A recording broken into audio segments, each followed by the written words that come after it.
Hello everyone, কেমন আছো সবাই? তো অনেক দিন পর আবার তোমাদের সাথে একটা মিনি ব্লগ শেয়ার করছি। দিনটা ছিল জন্মাষ্টমীর পরের দিন, আর আর কি শ্রাবণ মাসের একদম লাস্ট দিন। তো ভাবলাম আমাদের বাড়ির কাছে বড় কাছারি আছে, তো ওখানে গিয়ে একটু পুজো দিয়ে আসি, বাবার মাথায় জল ঢেলে আসি, লাস্ট শ্রাবণ মাস যেহেতু। তো বন্ধুরা মিলে গেছিলাম, আর দেখো সকালবেলা আকাশটা কত সুন্দর লাগছিল, আর এত জোরে আর কি বাইকটা চালাচ্ছিল যে চোখে আমি সানগ্লাস পরে সকাল সকাল বসেছিলাম।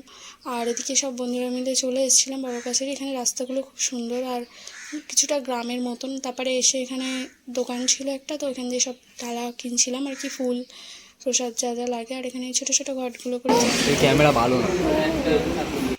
তো দেখলে তো কেমন আমার ক্যামেরা অপমান করছে। আর এখানে এসে তারপর আমরা হাত মুখ ধুচ্ছিলাম, আমি ভিডিও করছি দেখে কিরম চোখ মুখ করছে।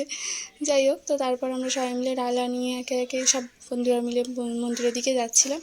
তো মন্দিরে যাওয়ার আগে প্রথমে এখানে একটা পুকুর আছে, এখান থেকে জল নিতে হয়। এই জলটা নিয়েই আর কি ঢালতে হবে ঠাকুরের মাথায়। তো এখানে দেখো জল নিতে গিয়ে ওই ছেলেটার কত নাটক। তারপর এখানে মন্দিরে চারপাশটা ঘুরে বাবার মাথায় জল ঢালতে হবে। আর এখানে দেখছি মন্দিরটা কত সুন্দর করে সাজানো, আর চারিদিকে এরকম সাদা সাদা কাগজে সবাই সবার মনস্কামনা লেখে আর কি। তো তারপর এখানে এসে ওর গাড়িটাকেও একটু পুজো দিয়ে দিল, তারপর খাওয়া দাওয়া করে চলে গেলাম বাড়ি। দেখা হবে নেক্সট একটা ভিডিওতে। কেমন লাগলো জানিও। টাটা।